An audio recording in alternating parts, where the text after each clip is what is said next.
What's up, guys? Welcome back to our video with Eternals now out in theaters. To me, I really enjoyed this movie, but I didn't quite love the movie a whole lot because this is like an MCU movie now for everyone. But to me, I kind of like this movie because of the characters and the costume designs and the visuals were like awesome. And plus, I mean, it's like a beautiful movie with like stunning details, and also a few little Easter eggs that I spotted. And it's a great movie. It's amazing. So in this video, this will be my review for the Eternals. And but before I go on, there's going to be a spoiler warning because I am going to be going over spoilers in this review for the Eternals, and it's two post-credit scenes that tease the future of what's to come in the MCU. So let's get into it.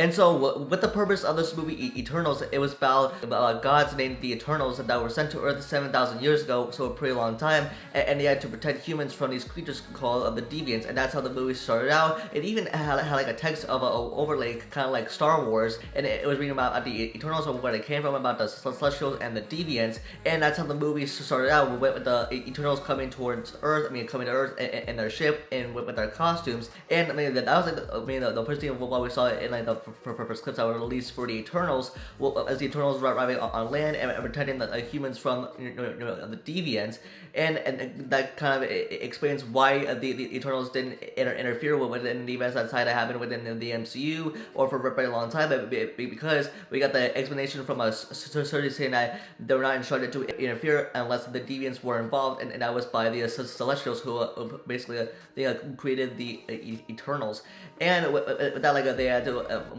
mission, which was the opening scene, and that was to protect the humans from the Deviants, and then they gathered around, and the costume design was like awesome. It was like beautiful, and with that, like, that was just the beginning. Like, that was the whole purpose of protecting humans from the Deviants, and they actually think that from the world of Olympia, but they are actually created by these beings called the Celestials. That's how it created the Eternals.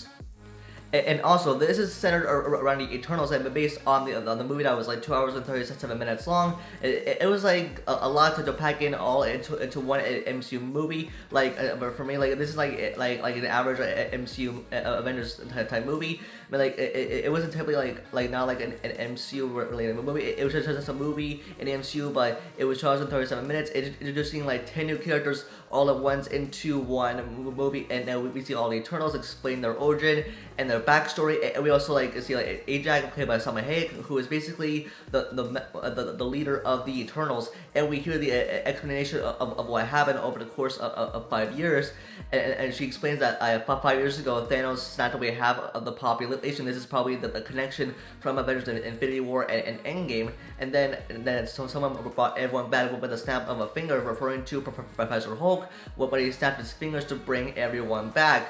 And that was the course of the connections to Avengers Endgame. And that was what Titan that was part of the energy power. And plus with the blend that happened inside of the events of Infinity War and Endgame, where the events that happened is inside the blend, the emergence were delayed, which means of the energy. And within some parts that I really enjoyed throughout this movie is where Dane, Sprite, and Cersei were all in London as they were being attacked by a Deviant, as they were attacking the Eternals and not the people. With Dane, he's not an Eternal, and plus in the Marvel Comics, he becomes the Black Knight, which is in the post-credits, but I'll get into it at the end of this review.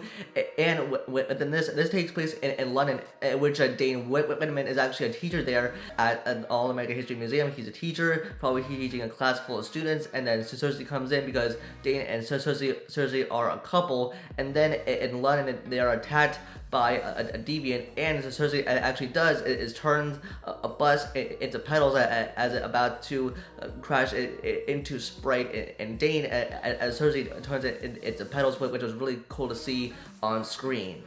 And within another part that I really liked is the locations that the Eternals visited, and I think that the views were like breathtaking, and the locations that we're visiting was like gorgeous. And for with the Eternals, they were gathering up because as it was for the emergence to begin and with a Celestial and stuff like that, and with the locations that they visit to gather up all the others, including for Drake, Gilgamesh, Athena, and more, with the locations that they visit, including for Kingo, who's now a Bollywood star, who's probably going to be making a documentary, who has a cameraman with them, like documenting the Eternals to turn it into a documentary and put some with Kingo. I feel like he was the funny one played by Kumala Nanjiani, and with Kingo, I thought he was a funny Eternal. And within the other part that I did quite like, but not a lot of critics didn't like, was that this was the first Marvel movie with a love scene with Icarus and Cersei. And with this Marvel movie being a love scene for the very first time, I didn't quite mind. And actually, because with this love scene only lasted for like a few seconds, but as I said, I didn't mind the love scene being in this movie. And with this is the first Marvel or MCU movie with a love scene. And plus, I did spot some Easter eggs in this movie, including some DC references to a bunch of DC characters in this movie, because Marvel has name dropped some of DC characters before in the past, but in this movie they name dropped some DC characters, Superman when Cersei and Icarus were at Phastos' house with his family, his kid was saying, that Superman, I saw him on TV with the laser beams. And or this could be referring to Mysterio from Spider-Man Far From Home, but this is actually referring to Icarus because his powers are to shoot laser beams out of his eyes and he can fly. So that there is when Marvel actually name dropped a DC superhero in the MCU that is actually revealed by the director Chloe Zhao herself, that a DC character name drop is in the Eternals. And within the Easter eggs that I spotted within this movie, what was on the Eternal ship when Drake and Makari were on the ship together, he spotted the Emerald Tablet, which cryptic Himaric text, so it's or mythology. And then the other Easter egg I point out was when Icarus and Cersei were at Phastos' house, where they were at the table or the kitchen table next to the TV as they were playing a board game. We can see Icarus was kind of reading a Star Wars coloring book. It was a Star Wars coloring book, in which Disney owns multiple franchises, including Marvel, Star Wars, all of it. So it was pretty funny for them to hit a little Star Wars Easter egg inside of an MCU movie, because Disney owns Marvel and Star Wars as well. So it was pretty clever for them to put that Star Wars Easter egg, that Star Wars coloring book in an MCU movie, Eternals. With the final battle of how this movie ends, and with the final battle, it was with the Eternals trying to kill one of the Celestials, from stopping him to destroying the Earth and killing people with the emergence. And then this is Cersei they kind of freeze the Celestial, and Icarus actually sacrifices himself by actually flying into the sun, and we don't see him for the rest of the movie. But we see two Eternals died, and that is for Ajax and Gilgamesh, in which they were attacked. And when this movie ends, is with the final scene of Dane and Cersei saying goodbye to Sprite, and she's probably moving somewhere. And then we see it, and again in the final scene is with Dane and Cersei all during time together, and then they are interrupted by a storm, and then Cersei is captured by a Celestial named Arsum, who is actually the leader of the 4 Celestrials. And then the Celestial actually has Cersei, Phastos, and Kingo to tell them they killed a Celestial, and then spare their world, and he'll return for judgment, which means that the leader of the Celestrials, Arsum, will probably return in the Eternal sequel or in the future of the MCU, but we'll have to see on that. And then we get to the 2 post-credit scenes of this movie. So the first post-credit scene, the big credit scene, is on the Eternal ship, in which we see the remaining Eternals is Athena, Makari, and Drake as they're on the Eternal ship and trying to track down the others on Earth. And then they're interrupted by a troll named Pip, who's actually being played by Oswald, and And then Pip introduces like a person coming into the Eternal ship, and that is Arrows, aka Star Fox, who is played by none other than Harry Styles. So it's an extra of Harry Styles coming into the MCU, and with Arrows, aka Star Fox, he's actually the brother of Thanos, and which Arrows says is like, "Hello, my fellow Eternals." That means Arrows is probably is an Eternal as well, and so as the Mad Titan Thanos, which probably is horrible, and his face is all messed up with Thanos. He's actually an Eternal born in deviant parents, as well as the deviant gene, and with this like Arrows and Thanos are actually brothers.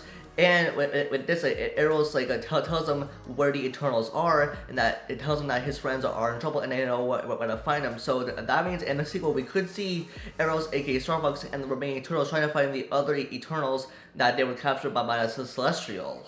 And then we get to the post-credit scene of Eternals, and that is with Dane Whitman and someone in someone's office, and then he hesitates because there was like a box or a case around him with a sword, in which this sword is actually called an Emily Blade, which was forged by Merlin and also Sir Percy.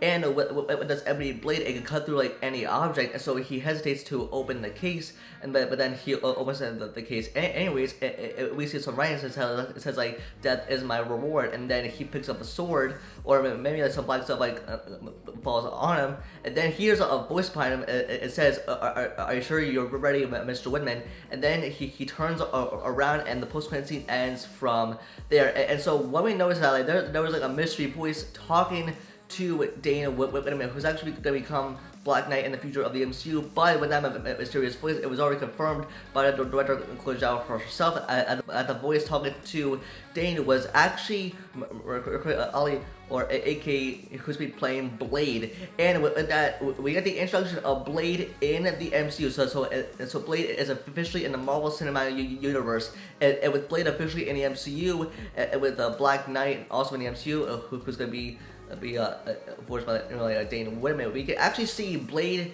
and Black Knight team up together in the future, and it ends with Eternals will return. So maybe there was like an Eternal sequel probably in the near future, probably with the remaining Eternals and Arrows as well, and so as Blade and Black Knight. So yeah, guys, with this movie, I kind of like this movie, but I didn't fully love it. But honestly, I kind of liked the movie. I thought it was amazing. It was centered around like good like storytelling of the Eternals, explaining the backstory, and the 2 hours and 37 minutes that they packed into this movie was like pretty nice, and the locations that they visited was like so like incredible, and the views were like breathtaking. And with these characters that were introduced to 10 new characters inside the MCU, which is something that I really enjoyed seeing on screen. So guys, I mean, I really enjoyed Eternals. Like, can't wait to see what's happening in the future of the MCU with the Dane Whitman as Black Knight. Also with the Blade now in the MCU, with Eros, Thanos' brother, played by Harry Styles, now in the MCU as well. And hopefully the Eternal sequel will come in the near future. I really enjoy like all the Easter eggs that they hit like throughout this movie, and some like DC references to a DC superheroes in this movie. So guys, that is gonna be it for this video. Let me know the thoughts in the comments down below, and what you thought of Eternals. Give me a rating between 1 out of 10. I mean, it's me. I get this movie like a 7.5 out of 10 because it's not like a normal MCU movie, but it is like a Marvel movie set around 10 new superheroes being introduced in the MCU. Let me know your thoughts in the comments down below. Don't forget to give this video a like and subscribe and turn on notification bell for future videos. And you can follow me on Instagram and Twitter for live updates. And with that, I'll see you guys in the next video. Peace.